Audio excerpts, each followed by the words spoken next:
This is the Living Vertizontal podcast, brought to you by the Church at Riverstone, a fellowship of the Church of the Nazarene in Madera, California. Today's episode focuses on the transfiguration of Jesus, found in Matthew 17, 1 through 13. Together, we will be discussing the importance of listening to Jesus in the midst of the noise.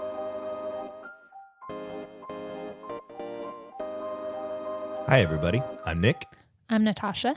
I'm Brittany. And I'm Derek. And we are the Living Vertizontal podcast, back with you again this week. We're pretty excited about the verse we're going to dive into.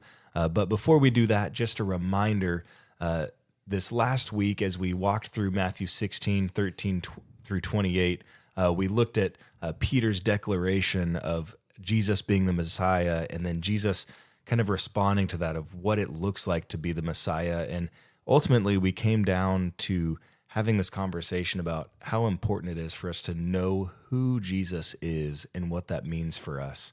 And so this week, we're going to continue on from that conversation, moving forward into Matthew 17, 1 through 13.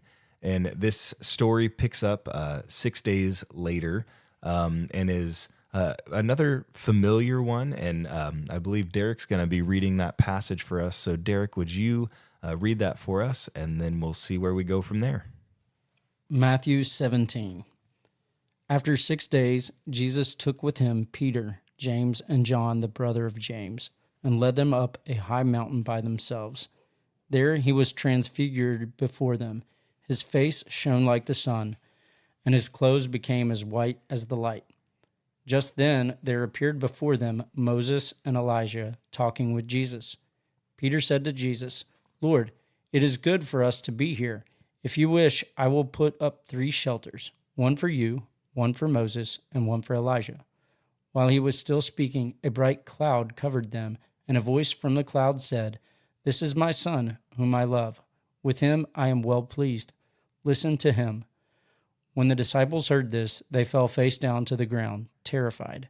But Jesus came and touched them. "Get up," he said. "Don't be afraid." When they looked up, they saw no one except Jesus. As they were coming down the mountain, Jesus instructed them, "Don't tell anyone what you have seen until the Son of Man has been raised from the dead." The disciples asked him, "Why then do the teachers of the law say that Elijah must come first?"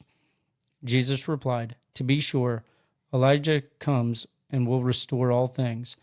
But I tell you, Elijah has already come, and they did not recognize him, but have done to him everything they wished. In the same way, the Son of Man is going to suffer at their hands." Then the disciples understood that he was talking to them about John the Baptist. Thank you for reading that, Derek. I guess before we jump into a conversation, what I do want to throw out there is I couldn't help but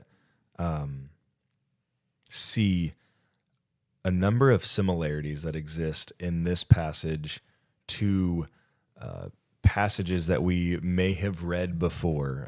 Right now, we're working through this plan that's taking us through the Bible in 90 days, and we've been spending some time in Exodus, and there are some very distinct things that happen in this passage that mirror things that happened when Moses went up Mount Sinai. Like at the beginning, you have Jesus taking Peter, James, and John up a high mountain, kind of reflecting Moses going up Mount Sinai with Aaron.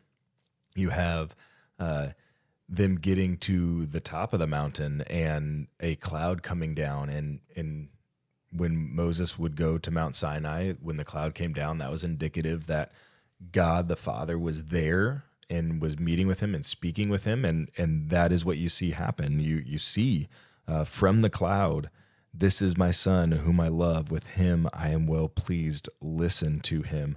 And so you have like this string of connections that continue this narrative that I think has been a both explicit and kind of underlying theme throughout the entirety of Matthew to this point, which is almost affirming, I guess, for lack of a better term, affirming Jesus's like falling in line with Jewish tradition, and him being a continuation of that, and really upholding the fact that Jesus is this Messiah that has been prophesied from so long ago through the prophets and the tradition of the Jewish faith. Like, Jesus is that continuation of the story. So I just kind of wanted to throw that out first, to let that be maybe the context from which the rest of our conversation comes. So from there, maybe not necessarily in response to that, but what are you guys seeing? What is sticking out to you about this passage? I don't know that it necessarily adds anything to what you just shared, but as you were talking about that, and I'm kind of reading the verses at the beginning here that reference that piece of the story, Moses's description in Exodus after he encounters the burning bush is very similar to the description of Jesus here on the mountaintop.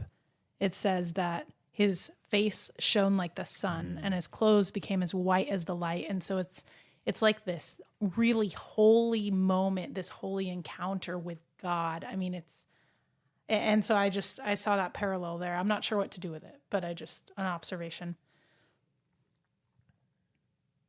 I also think that we would be remiss if we did not point out Peter's kind of awkward response here to what he's just seen. I'm not sure how I would respond if I just witnessed the same scene that he had seen, but he seems to, what was the words we looked up? Blundered. He seems to have blundered. Yes. So. Well, I mean, let's think about this.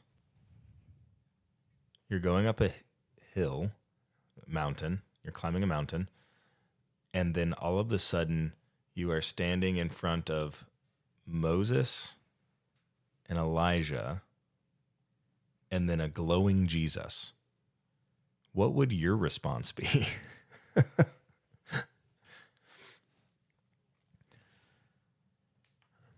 I'd imagine it'd probably be, mine would probably be a little bit like Peter. I wouldn't know what to say. So let's build a shelter. I think that the God statement is important. The last portion of it, where he says, "Listen to him," and so there's like more than just the listening part. The listening is a call to obedience, and so with what Jesus has like shared before this, like it's like God affirming within those men, like that what's going to take place. It's almost another like call to action or a call to count the cost, because not only are you going to listen to what he says, but it very well may be that your life comes to the same outcome. And so I don't know. I feel like it's another like call to action, to this call back to this idea of what it means to be truly to be a disciple or a follower. Well, in saying that, I think the thing that I thought about, and it probably came to my mind because it's Peter who is brought up. Like Peter, James, and John went to the top of the mountain, but it's Peter who is the one who spoke. So Peter's fresh on my mind. Peter's already fresh on my mind because we've said we've been kind of hard on Peter for a number of weeks now, and last week was no different. We were talking about Peter. And last week, our last conversation about Peter was that Peter missed it, that Jesus had just said something and Peter wasn't listening. Peter wanted to challenge it. And now you come forward into this, into chapter 17, into this story specifically, and you have fresh in my mind this contradiction that Peter offers up is then countered by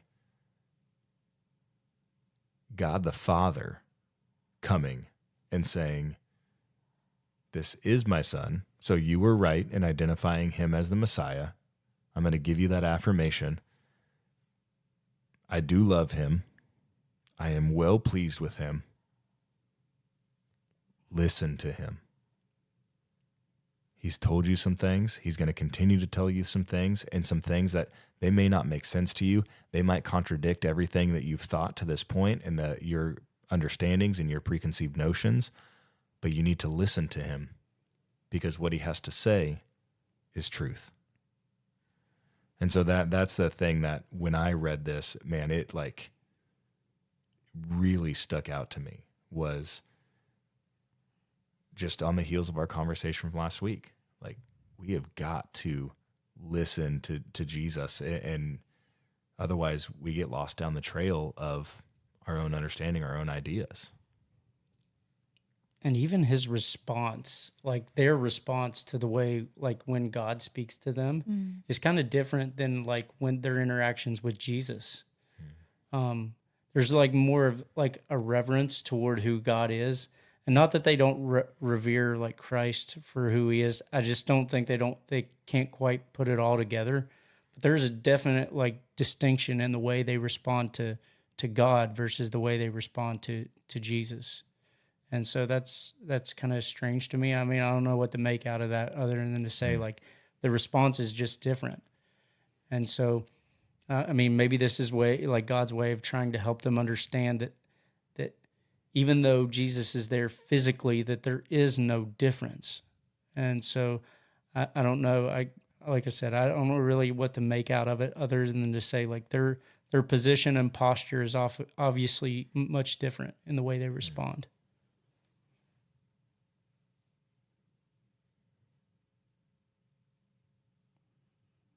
And you know that conversation that they had in the previous chapter where Jesus told them that he was going to die.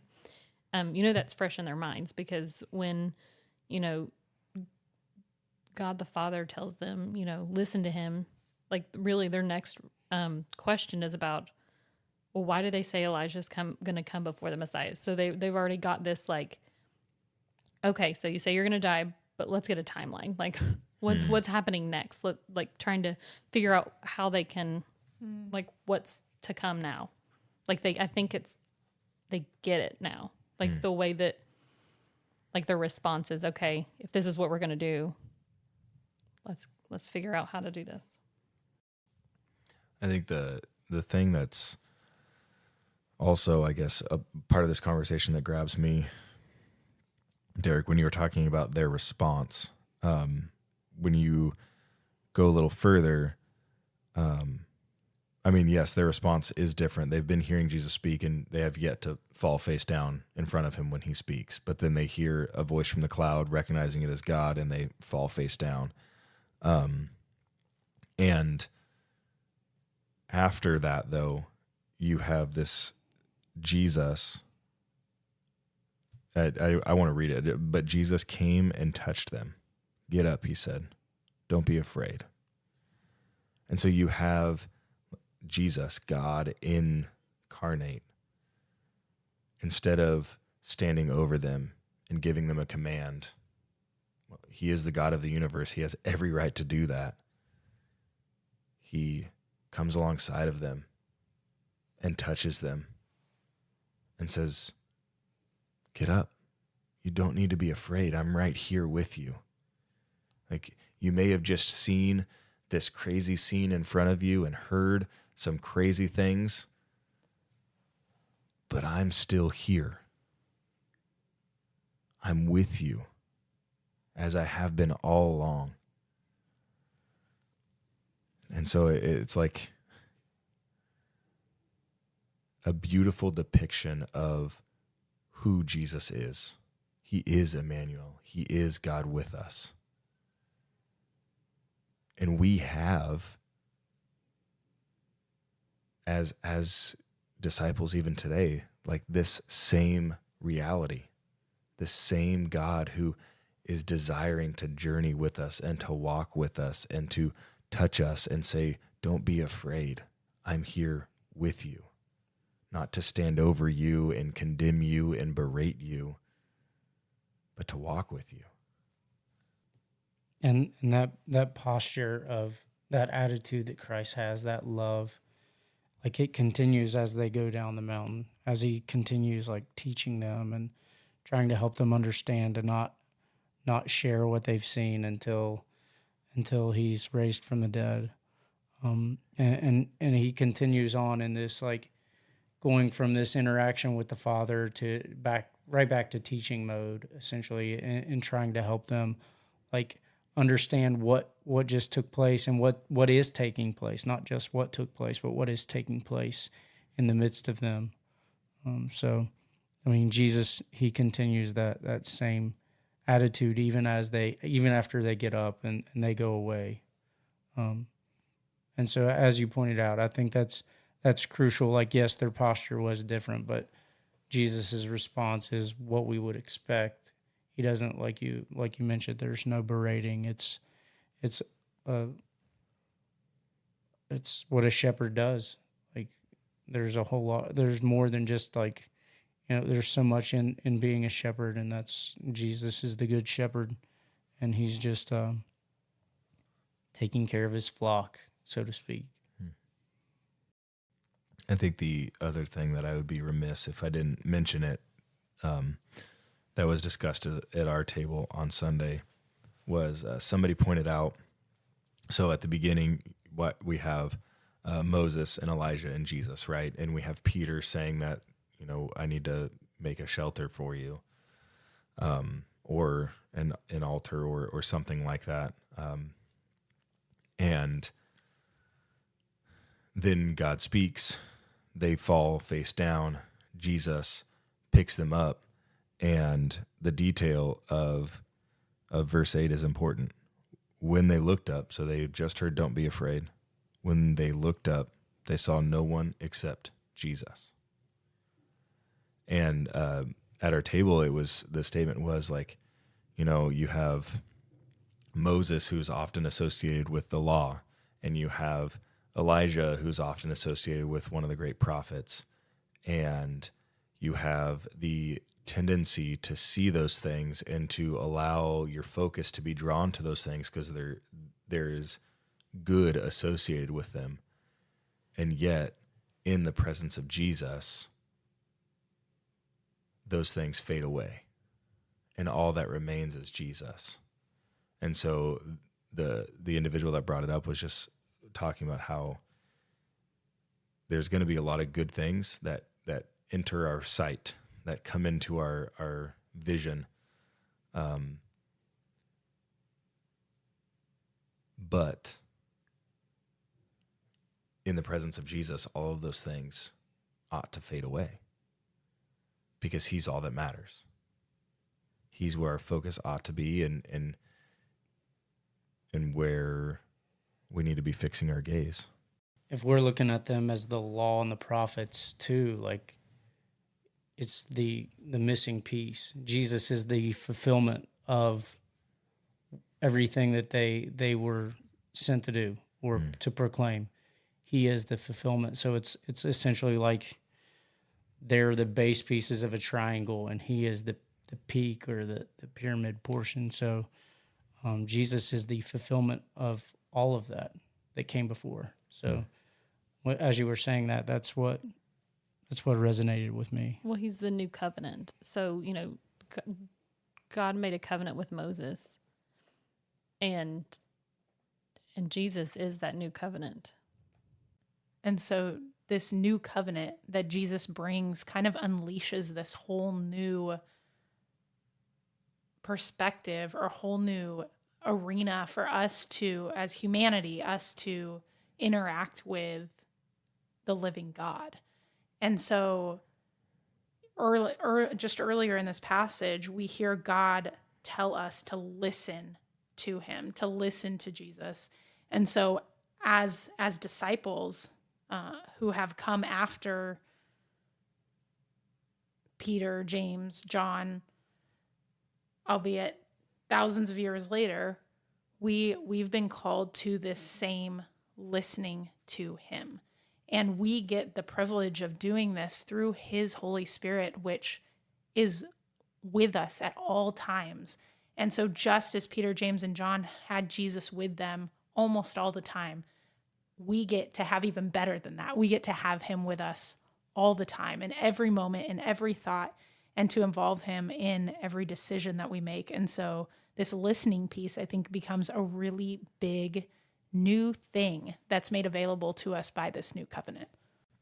Yeah, and we as a church, every time we gather, really, we practice this question. We practice what it might be to listen to him. And we kind of understand that there are 3 avenues through which we can hear Jesus speak. And one of these avenues is through his Spirit, who lives in each one of us. One of these avenues is through Scripture, through his word. We believe that he does speak through it, has spoken through it, and will continue to speak through it. So every time we come to Scripture, we come with an expectation that Jesus is in fact going to speak to us about something. And then the third is, because the Spirit lives in us, because we are the body of Christ, he can speak through each one of us. And so when we talk about this idea of listening and the importance of listening, I think years ago, I would have thought, well, how am I supposed to listen? Like, the word of the Lord is rare in these days. But the truth is, no, there is an abundance of places where we can hear Jesus speaking to us. The bigger question is, number 1, are we listening? Number 2, have we trained ourselves to listen, to hear? And last week we shared the Eli and Samuel scenario, and that's a great example of why it's so important to not just practice the listening, but practice in being obedient in everything that we do to what God has called us to. Because even when he may not, like you said, even when he doesn't verbally speak, he's speaking through, he can even speak through creation without anybody or scripture or anything, because he's God. He used a donkey one time. Right. And so that's why it's so important to continually be training, because if we're not careful, we become an Eli, and it takes a few times before we finally figure out, oh, that's God speaking. And so, as you said, it like helping others train is super important, but training ourselves is equally important. And looking in, and we shared that a lot. I think it was last Thursday in our encounter group about the importance of looking. And so, I think No, go ahead. I think it's hard for you mentioned, but equally as important is training ourselves to do that. I think it's hard for us to really train anybody if we haven't figured out how to listen to Jesus. Because in the midst of that training, right, he is the original discipler, Right. So he's going to do this best. And so if we want to disciple other people, then we have to learn to listen to him. We have to be able to hear his voice. Maybe we're not perfect at discerning it every time, but we have to have trained ourselves to hear his voice so that we can disciple others. Right. And practice would have been the better word for me to say, like continually practicing, because if we're not practicing, we can get it figured out, but if we don't keep practicing, like it's easy to lose. I don't know. Think of something like, I think like I used to sing a lot and I took voice lessons, and there were things that I used to be able to do that I can't do anymore because I don't practice like I did before. And so when you don't practice, it's something that you can lose, that it becomes harder to hear. It becomes harder to see what Jesus is doing. It becomes harder when other people are sharing to pick up on that. And so even as we're like trying to disciple others, it's important that we always keep going back to that, like practicing and practicing and practicing, because it can be easy to lose. Well, and we can be sure that if this listening to him is so important for helping us to follow him and helping others follow him, then the enemy's going to be attacking in this place. And so he's going to pour everything at us to try to prevent us from listening. So perhaps, it's worth the reflection of what are the things in my life that are making it difficult for me to hear, that are making it hard for me to take the time to listen, that are preventing me from putting myself in a situation to listen. Because as you said, Derek, it's essential.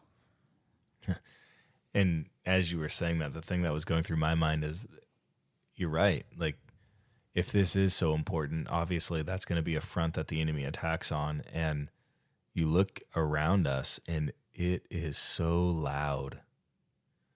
I mean, the discipline of margin is gone. Well, I mean, not just that, like even into like the minute details. I sleep with a fan for the sound. Like, there is always noise. There is always noise. And if we're not careful, that noise makes it impossible for us to hear what Jesus is trying to say to us. If we're not intentional, like, yes, with margin, if we're not intentional with setting aside time, and maybe that's where it needs to start, right? By setting aside a specific time where we say the noise has to go so I can intentionally and purposefully be listening to what Jesus might be saying to me. But hopefully, like the dream would be that it's not just we only listen in the morning when we meet with him. We hear through the noise. Through the noise, through the chaos, all day, every day, Jesus leading and speaking. Because he does, as we talked about. Where did it go? Shoot. Jesus came and touched them. Get up, he said. Don't be afraid. Jesus is one who walks with us, who walks beside us, who wants to guide us. And so we can expect, I truly believe that we can expect to be led and guided by Jesus on a moment-by-moment basis. But we have to be given over to the discipline of listening and practicing that discipline. Yeah, because even with Samuel, he was in the room with the ark, signifying the presence of God. So he was even in the room with the ark. There was probably, I imagine, it was very quiet. I imagine there was nothing going on. And he still didn't know what, like, he could hear it, but he couldn't distinguish it. And so it's so important, even when there's nothing going on. And I did a sermon on this, and we kind of practiced what we do on Thursday nights on a Sunday morning, which was kind of different. But we practiced that. And my reference was a TV, because I like having a TV on at night. And like, how often do we go to sleep expecting that Jesus very well may want to speak to us at night? Whether it's a fan, a sound machine, a TV, like there's talk about visions and dreams, and we talk about, well, we don't see those things, but are we creating space for them? Like, are we creating opportunities? Because I like to have a TV on at night, because that's comfortable, because that's what I like. I don't have to even let the world pump noise in. I do it myself. Right. Well, and I think there's some noise that we can't get rid of. And so it's going to be there. And I know we've practiced this a lot on Thursdays, because as we're doing these encounter groups, we've got kids oftentimes that are running around, that are wreaking havoc, that are doing throwing Legos at each other, all sorts of crazy things. And so, but we laugh about that. This is what life is like. You're going around, you're dealing with all these crazy things, all this madness, all this noise, and you still have to be able to hear his voice in the midst of it. So if you can imagine, having a like prayer meeting and trying to focus, and you've got toddlers running around everywhere doing all sorts of crazy things they shouldn't be. And so that's kind of what life is like. So are you advocating for us practicing by having prayer meetings at pep rallies? Like, is that... Just kidding. No, that's true. And I mean, numerous times on our mentorship calls with Hal, there's another lady who gets on and is taking care of her children, and we have our son with us, and he's not always in the most easy temperament. And when we try to share, the first thing we do is we apologize because there's noise in the background. And Hal's statement is, that's what life is, though. And if we can't learn to hear Jesus through the noise, then we're going to be missing most of what he's saying, because life is noise. Life has a lot of noise, even when we aren't the ones introducing it. It's there. And we've got to still be able to somehow find the way to hear what Jesus is saying. It comes back to this practice. Right.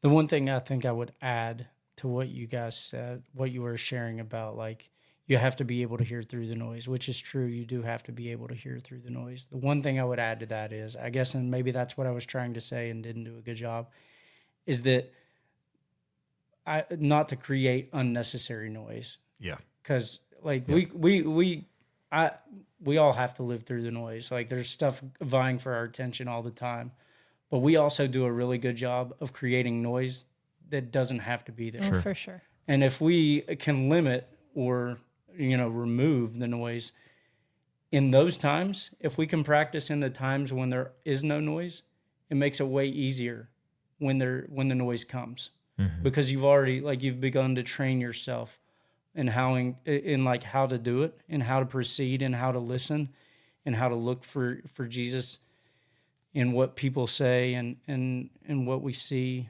And so those times when we can remove obstacles will help prepare us for the times we are in the midst of all the chaos.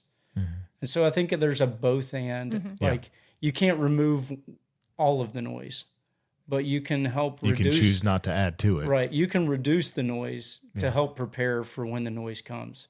It's like preparing for the storm. And I know, like, I don't want to equate it to storms, but, like, that's a term we love to use in the church. Like, I'm going through a storm. I'm going through a battle. And, like, when we don't have to create a battle, like, we can choose to create silence and the space for Jesus to help teach and train us.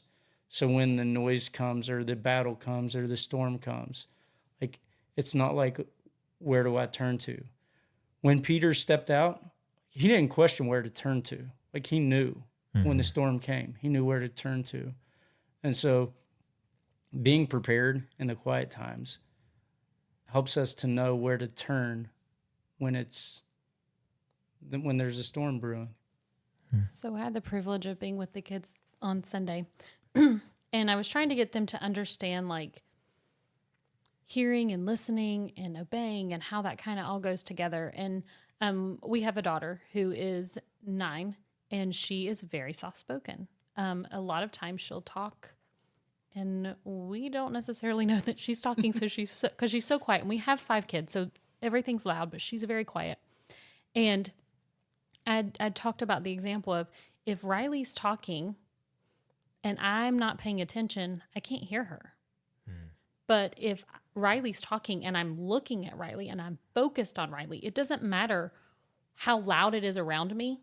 If I'm focused on Riley, because I know what Riley's voice sounds like, because I've just listened to Riley so many times, I know I can hear her and I can listen to her. And I think that's really kind of where this conversation is, brewing to. Like, if we're focused on Jesus, and doesn't matter what the noise is around us, if we spent that time in quiet, like you talked about, Derek, that we've had that time, we know what his voice sounds like, then when there's things going on around, when there's storms, when there's chaos all around us, if we're focused on him, it doesn't matter how quiet his voice is. If we're focused, we can listen because we know what it sounds like.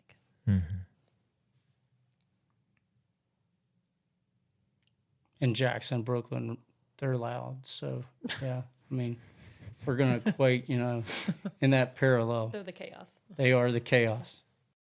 I think what you said, Brittany, about having Jesus be the main thing. It's the thing of your focus. I feel like that's where we lose it.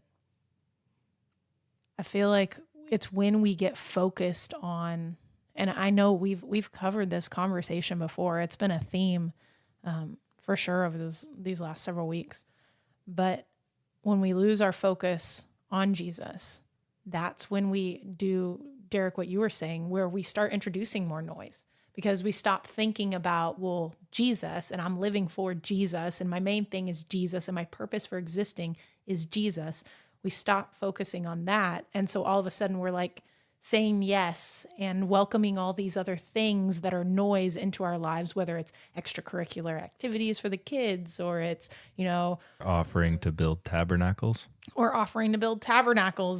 doing all sorts of different things. I guess you could fill in whatever. I don't know. My examples are bad, but the idea, I think, is there that that's where that temptation to even begin to create that noise is when we forget what our purpose is and what we're here for. And it's hard to stay focused when, a lifetime feels like an eternity. At least I feel like for us now, maybe for people looking back over it, they're like, man, we got here fast. But if it feels like you have so much time, but yet every minute Jesus has something for you. And we've talked about missing it. You miss it if you don't listen.